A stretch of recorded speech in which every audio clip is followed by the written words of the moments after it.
Jain future officers, my name is Vijan Singh. Welcome to KJ mission. आज के इस वीडियो में हम डिटेल में बात करेंगे यूपीएससी के पूरे साल का जो कैलेंडर होता है उसमें जो भी आपके एग्जाम्स के डेट होती हैं उन सब के बारे में।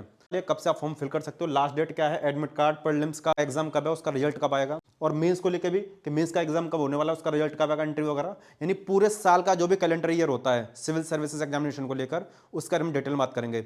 एडिशनली हम ये भी बात करेंगे 2025 की डिटेल्ड स्ट्रेटजी के बारे में आपको बता देंगे एंड कौन कौन सी मिस्टेक्स आप ना करें फॉर्म फिल करते टाइम, वो भी इस वीडियो में आपको बताएंगे। साथ ही आपको ये भी बताएंगे कौन कौन से डॉक्यूमेंट की आपको रिक्वायरमेंट पड़ेगी यूपीएससी के फॉर्म को फिल करते टाइम। तो इन सारे पॉइंट्स को हम इस वीडियो में डिटेल में बात करेंगे, तो आप आराम से देखिएगा वीडियो को। तो सबसे पहले बात कर ले रहे हैं कि फॉर्म कब से स्टार्ट होने वाले हैं, फॉर्म की डेट क्या है। तो इस बार थोड़े से जल्दी स्टार्ट हो रहे हैं, तो इसकी डेट है 22 जनवरी, है ना। 2025 से आपके 2025 वाले यूपीएससी के फॉर्म भरे जाएंगे। इसकी लास्ट डेट है आपकी 11 फरवरी 2025। हर साल यूपीएससी 20 दिन देता है आपको, है ना। 20 से 21 दिन, 20 दिन देता है आपको, जिसमें आप अपना यूपीएससी का फॉर्म फिल कर सकते हो। लेकिन फॉर्म फिल करने के 2-3 फायदे होते हैं, वो हम आगे आपको बताएंगे, तो आप वीडियो के एंड तक बने रहना। दूसरा, एडमिट कार्ड कब आएगा, जब भी आपका प्रीलिम्स का एग्जाम होता है। इस बार प्रीलिम्स का एग्जाम कब है आपको पता होगा, 25 मई 2025। इससे करीब 1 वीक पहले, है ना, 8 से 10 दिन पहले आपका यूपीएससी का जो भी एडमिट कार्ड आ जाता है प्रीलिम्स से पहले।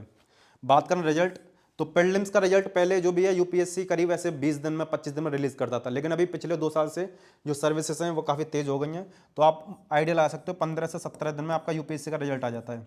जब भी आपका यूपीएससी का प्रीलिम्स का पेपर होगा 25 मई को, तो उसके आप 15 से 17 दिन मान लेना, यानी आप लगा सकते हो कि मई के लास्ट में, यानी 30 मई के आसपास, 30-31 मई के आसपास आपका यूपीएससी प्रीलिम्स का रिजल्ट आ जाएगा। ये आपको बताएगा कि आपको मेंस में बैठना है नहीं। तो मेंस की डेट भी आप जान लीजिए।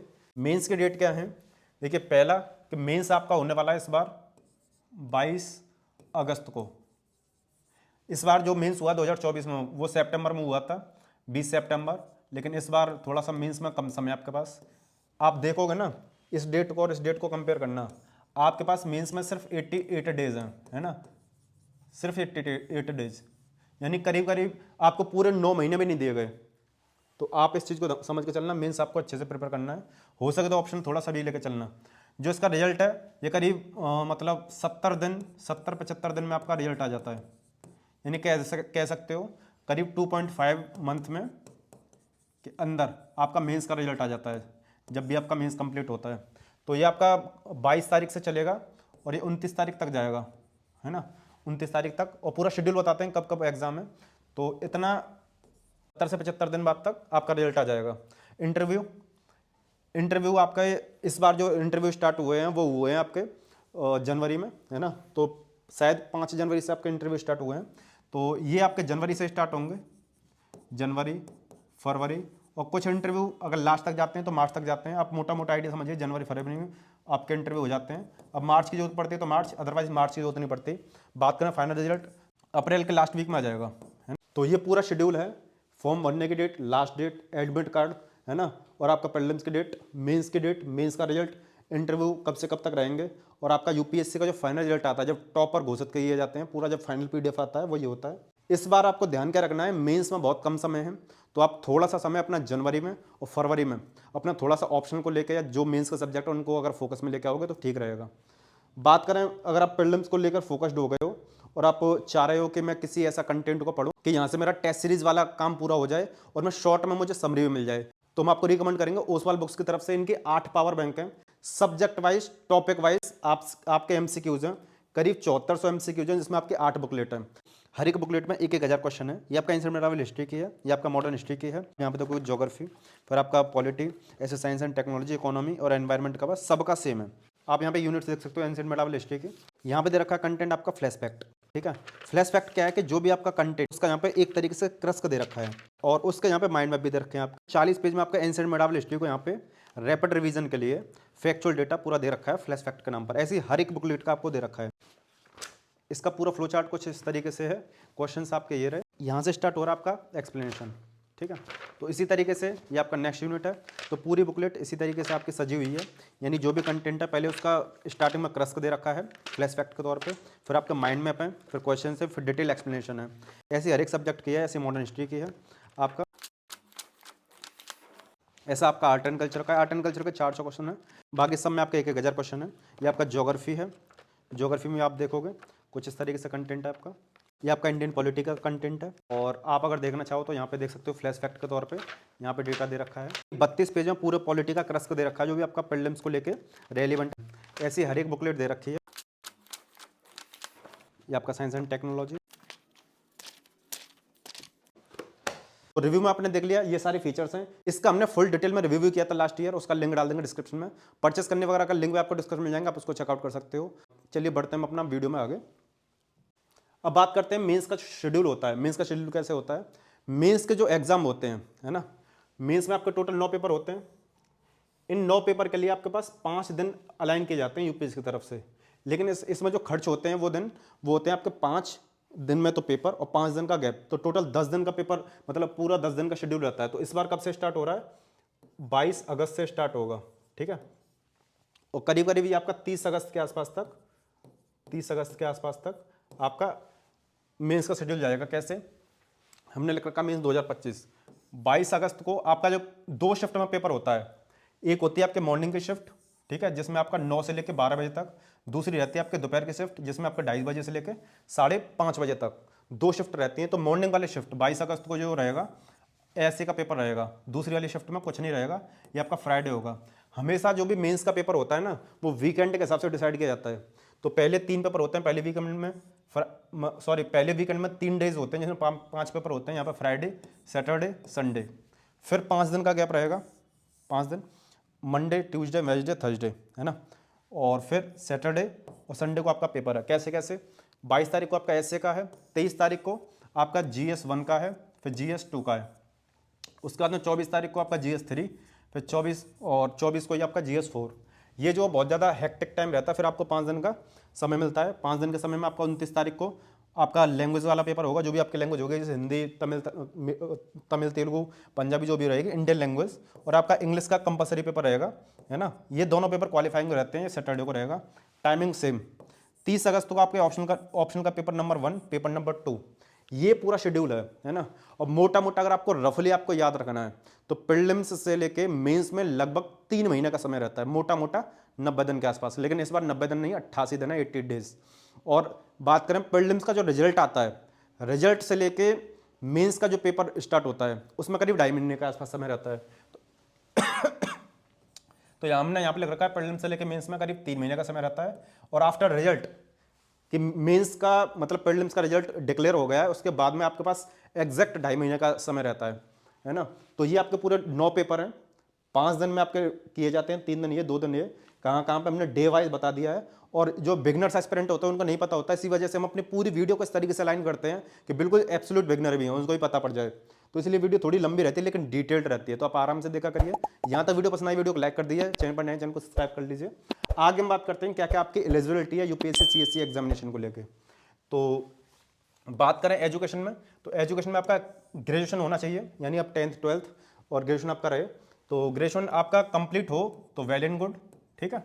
और ना भी हो तो आप एपियरिंग में कर सकते हो। जैसे कोई अगर बीटेक वाला है तो बीटेक वाला 4th ईयर में कर सकता है, 4th ईयर में। और बाद बाकी के जितने भी हैं बीए, बीएससी, वो अपने 3rd ईयर में कर सकते हैं, है ना। मेडिकल वाले ये सब, यानी कहने का मतलब अपने कॉलेज के जो लास्ट ईयर होती है, लास्ट ईयर में आप इसमें अपीयर हो सकते हो अगर आपकी एज मिलती है तो। अब एज की बात कर ले रहे हैं। मिनिमम एज यूपीएससी का एग्जाम देने के लिए आपकी मिनिमम एज जो 21 साल है, ठीक है। और 21 साल कैसे काउंट होगी? हर साल यूपीएससी की जो एज काउंट होती है वो होती है 1 अगस्त को लेकर। तो आप 1 अगस्त से काउंट कर लेना। अगर 1 अगस्त को, यानी जो भी आपका 1 अगस्त, कौन सी 1 अगस्त जो निकली है या जो आने वाली है, किसी से काउंट कर लेना। 1 अगस्त के हिसाब से अगर आप 21 साल के हो रहे हो, जब भी फॉर्म भर रहे हो, तो जो निकली हुई है उसी को काउंट करोगे आप, जो 2024 में निकली है उसके हिसाब से। अगर आप 21 साल के हो, है ना, 1 अगस्त 2024 के हिसाब से अगर आप 21 साल के हो तो इस बार फॉर्म भर सकते हो। अगर नहीं हो, अब 2025 की 1 अगस्त को अगर 21 को हो गए तो एलिजिबल नहीं हो, क्योंकि 20 साल का काउंट हो गया अब। तो आप अगर 1 अगस्त के हिसाब से 2024 1 अगस्त के हिसाब से अगर 21 साल के हो तो आप फॉर्म भर सकते हो, अदरवाइज नहीं। बात करें मैक्सिमम एज कितनी है, तो मैक्सिमम एज जनरल की रहती है आपके 32 साल, ओबीसी की रहती है 35 साल और SC ST की रहती है 37 साल। थोड़ा थोड़ा यहाँ पे 3 साल का रिलैक्सेशन यहाँ मिल जाता है मेंस के ये मतलब जनरल की तुलना में, और यहाँ पे अगर जनरल से कंपेयर करें तो 5 साल एक्स्ट्रा यहाँ मिल जाते हैं। ठीक है, बात करें जो आपके दिव्यांगजन होते हैं उनको 10 साल एक्स्ट्रा मिल जाते हैं, चाहे आप किसी भी कैटेगरी से हों। तो अगर आप दिव्यांगजन हैं तो आप जनरल कैटेगरी में आपके ये 42 साल हो जाएंगे, ओबीसी में 45 साल हो जाएंगे, एससी एसटी में 47 साल हो जाएंगे। तो एज की हम रफली बात करें तो आप 21 साल से लेके, है ना, 47 साल तक यूपीएससी का फॉर्म दे सकते हो, फॉर्म मतलब यूपीएससी का फॉर्म भर सकते हो अगर आप एलिजिबल हो तो।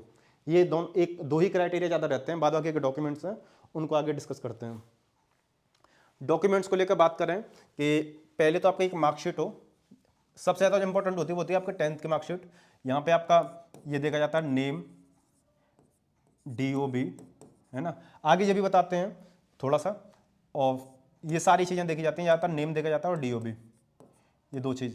एक चीज़ बताते हैं ना, अगर आपका कोई भी डॉक्यूमेंट ऐसा है कि 10th में, 12th में, ग्रेजुएशन में आपके नाम में कोई भी स्पेलिंग मिस्टेक है ना, या डेट ऑफ बर्थ की मिस्टेक है, तो आप अपने कॉलेज में जाकर उसको ठीक कराइए, या स्कूल से दिक्कत हुई है तो स्कूल में जाकर दिक्कत को ठीक कराइए, यानी कुल मिला के आप इसको पहले शॉर्ट आउट कर लो, अदरवाइज फाइनल सिलेक्शन हो भी गया ना तो आपको प्रॉब्लम का सामना करना पड़ेगा।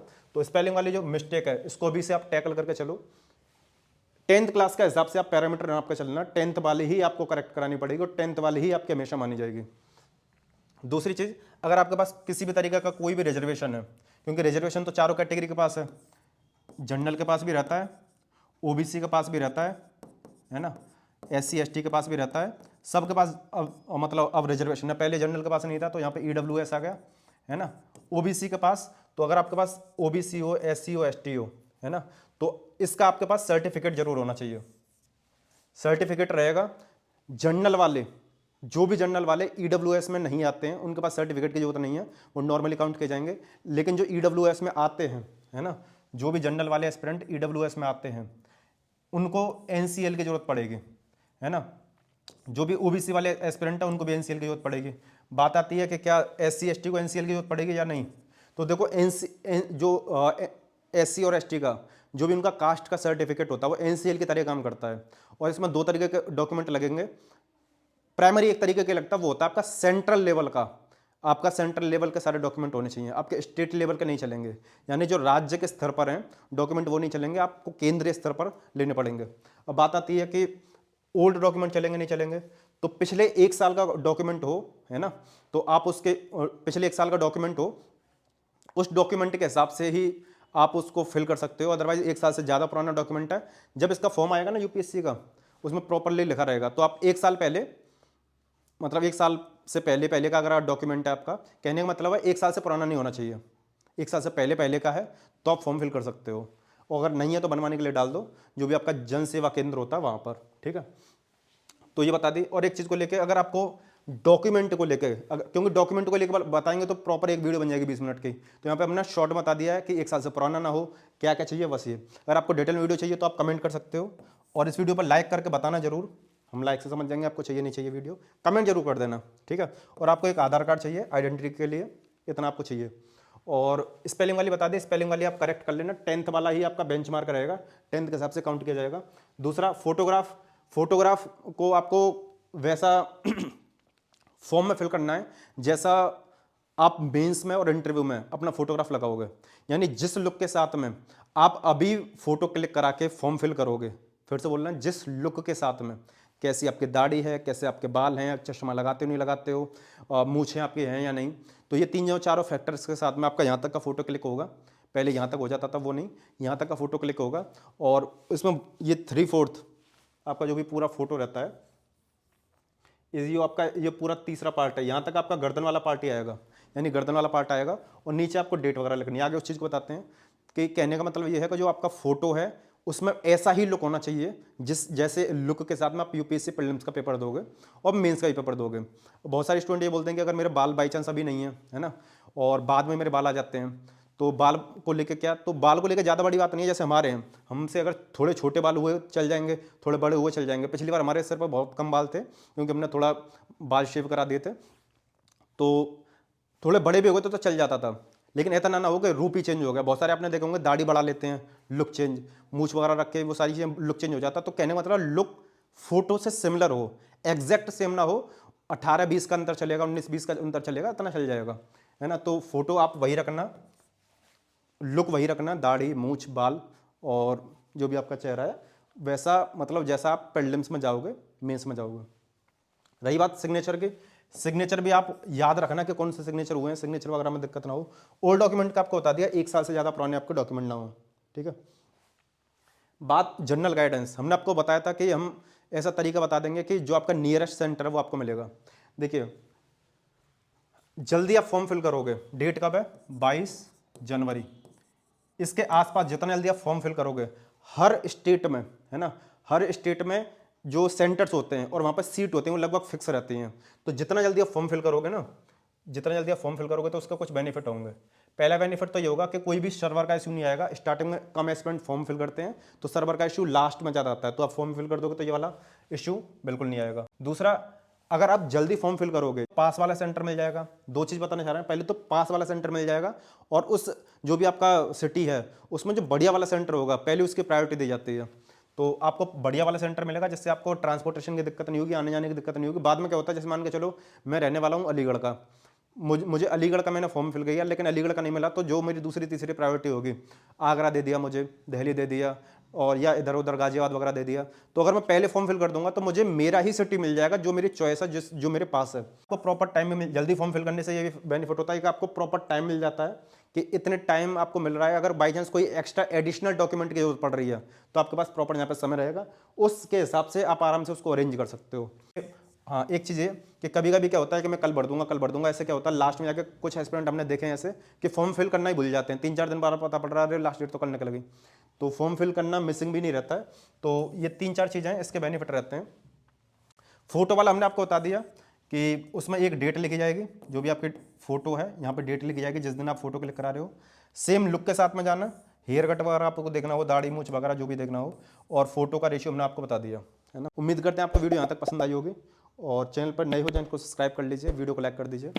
इस वाली वीडियो क्लिक कर डिटेल स्टडी है, करीब 25 मिनट के आसपास की डिटेल स्टडी आप उसको देख सकते हो। लेकिन अगर आपका टाइम 2026-2027 है तो आप इस यूपीएससी सीरीज को देख लेना, जीरो से तैयारी करने का आपको रामबाण मिल जाएगा। बाद बाकी के सारे इंपॉर्टेंट लिंक वगैरह आपको डिस्कस मिल जाएंगे। इस वीडियो समाप्त करते हैं, मिलते हैं नेक्स्ट वीडियो में। जय हिंद।